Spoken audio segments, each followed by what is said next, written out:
Item number 20, 21 और 22। महोदय, मैं प्रस्ताव करता हूं कि भारत के संविधान का संशोधन करने वाले विधेयक को पुनर्स्थापित करने की अनुमति दी जाए। महोदय, मैं प्रस्ताव करता हूं कि जम्मू कश्मीर पुनर्गठन अधिनियम 2019 का संशोधन करने वाले विधेयक को पुनर्स्थापित करने की अनुमति दी जाए। महोदय, मैं प्रस्ताव करता हूं कि संघ राज्य क्षेत्र शासन अधिनियम 1963 का संशोधन करने वाले विधेयक को पुनर्स्थापित करने की मंजूरी दी जाए।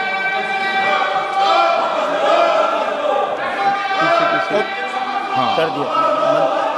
श्री असाउद्दीन ओवैसी जी। Sir, I stand to oppose the introduction of J&K Reorganization Amendment Bill 2025, Union Territories Amendment Bill 2025, and the Constitution 130 Amendment Bill 2025, sir. Sir, this violates principle of separation of powers, due process, undermines the right of the people to elected government. Sir, it gives executive agencies a free run to become judge and jury executioner based on flimsy allegations, suspicions, sir.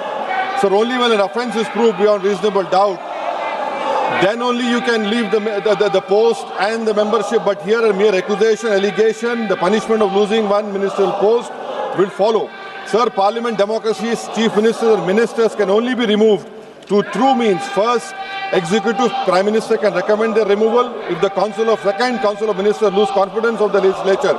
Now this bill would empower the unelected executive bureaucracy to play the role of legislature. Sir, it undermines representative parliament democracy.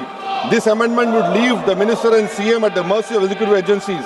The severity of the amendment is not only in the fact that one loses their position if they are arrested, but even if they are detained. Detention and administrative action doesn't require offence to be made. Sir, the chief minister will not be able to accountable people. I want to know from the Honourable Home Minister, as he read Article 74(1), which says that the Council of Ministers headed by the Prime Minister to aid and advise the President who shall, in exercise of his function, act in accordance with such advice. Now this bill clearly violates 74(1).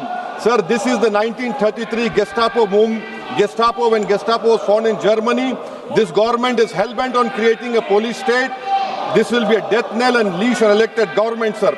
Indian constitution is being amended to turn this country into a police state. BNS 152, the Home Minister promised in this house that sedition would not be used. Section 316, Section 9 of BNS, PMLA Section 4, all these can be used to destabilize an elected government, sir. That is why I oppose the introduction of all these three bills. This is nothing but creating a Gestapo to ensure that our democracy does not survive. And may I tell the Honourable Home Minister, despite his promise on BNS 152 has been used against a senior journalist, Siddharth Vardhan, Assam also. That is why I oppose this introduction of three bills, sir. Thank you. Tiwari. Speaker, sir, I rise to oppose the introduction of these three bills under Rule 70(1) of the Rules of Procedure and Conduct of Business in the Lok Sabha. This bill is squarely destructive of the basic structure of the Constitution. अध्यक्ष महोदय, भारत का संविधान का जो मूलभूत ढांचा है वो ये कहता है कि कानून का राज होना चाहिए. There should be rule of law. और उस rule of law, कानून के राज की बुनियाद है कि आप बेगुनाह हैं जब तक आपका गुनाह साबित नहीं किया जाता. You are innocent until proven guilty. This bill stands that fundamental maxim of jurisprudence on its head. It makes an investigating officer the boss of the Prime Minister of India.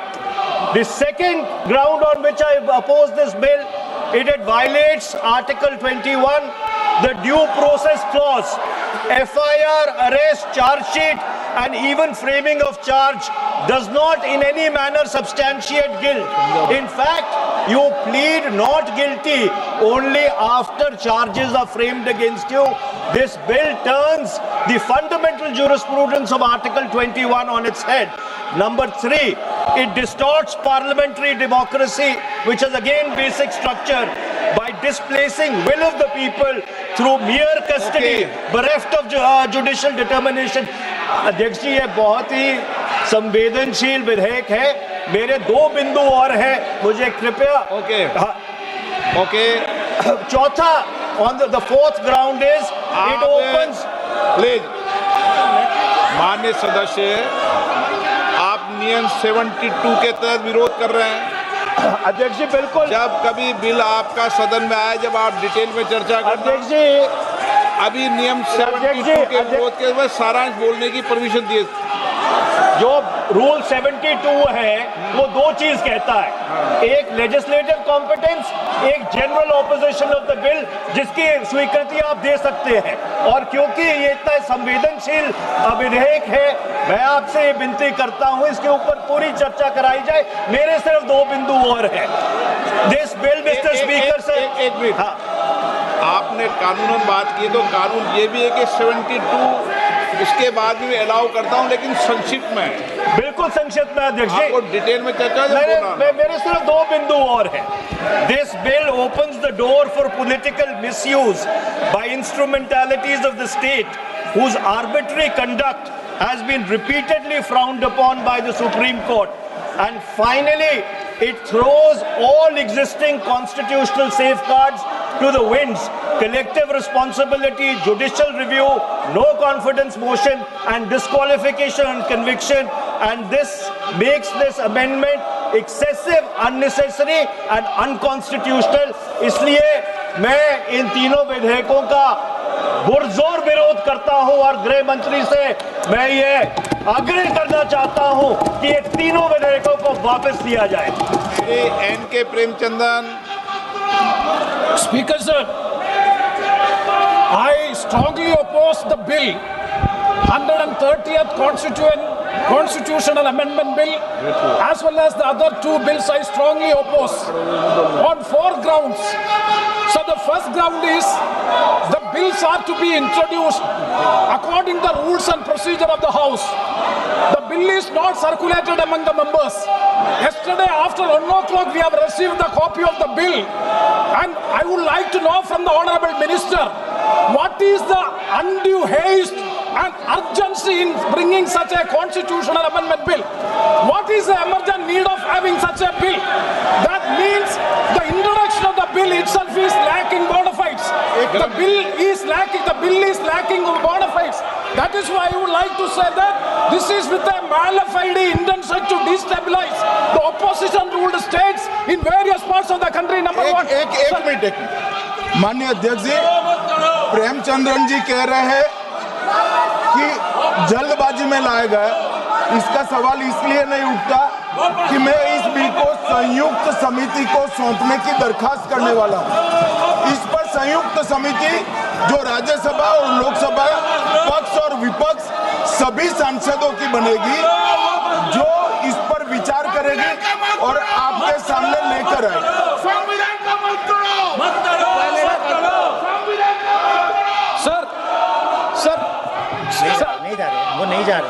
Sir, I do agree with the Honourable Minister, but at the same time, the members are having the right to oppose the bill at the time of introduction. This is the legitimate constitutional right of each and every member to oppose the bill at the time of introduction of the bill.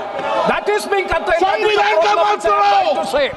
And the second one is that is disqualified. Shri Venugopal.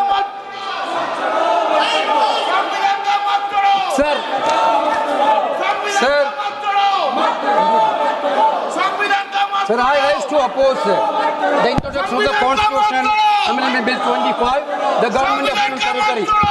Sir, this bill is to sabotage the federal system of this country. This bill is to sabotage the basic principle of the Constitution of this country. Sir, BJP people are telling This bill is to bring morality in politics. Can I ask a question to the Honorable Home Minister? When he was the Home Minister of Gujarat, he had been arrested, sir.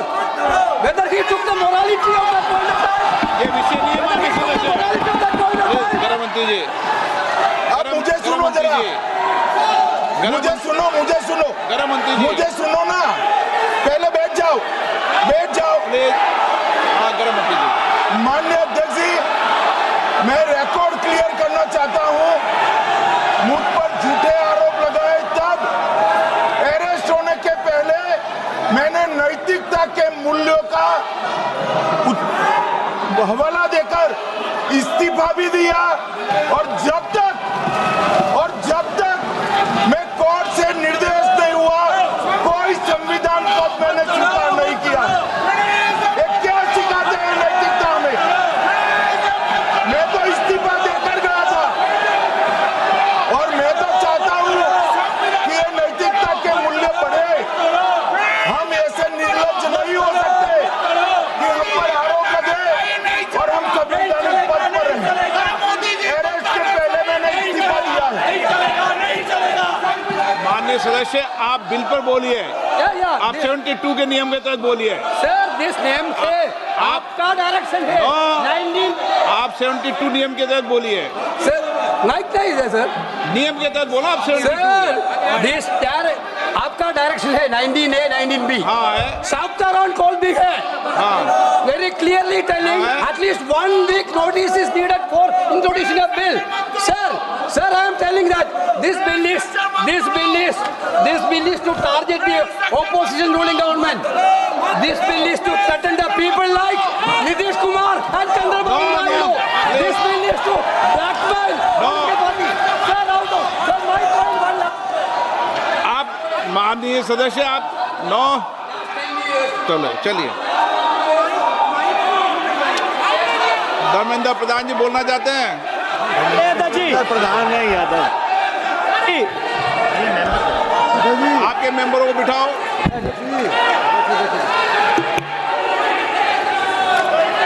धन्यवाद अध्यक्ष जी।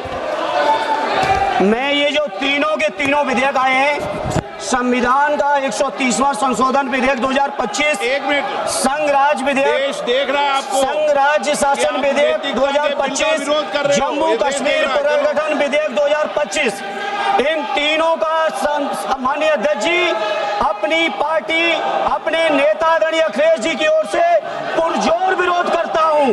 और विरोध इसलिए करता हूं माननीय गृह मंत्री जी, बहुत नैतिकता की बातें कर रहे हैं आपने भाषण दिए थे चक्की पी सिंह महाराष्ट्र में, जिनको लेके डिप्टी सीएम बना के घूम रहे हैं आप। इसलिए अध्यक्ष जी, मैं इस मौके पर कहता हूं, ये बिल संविधान विरोधी, मूल अधिकार विरोधी, न्याय विरोधी। माननीय अध्यक्ष जी, मैं प्रस्ताव करता हूं कि भारत के संविधान का संशोधन करने वाले विधेयक, संघ राज्य क्षेत्र शासन अधिनियम 1963 का संशोधन करने वाले विधेयक और 2019 का और संशोधन करने वाले विधेयक को माननीय अध्यक्ष जी द्वारा नाम निर्दिष्ट किए जाने वाले इस सभा के 21 सदस्य और उपसभापति द्वारा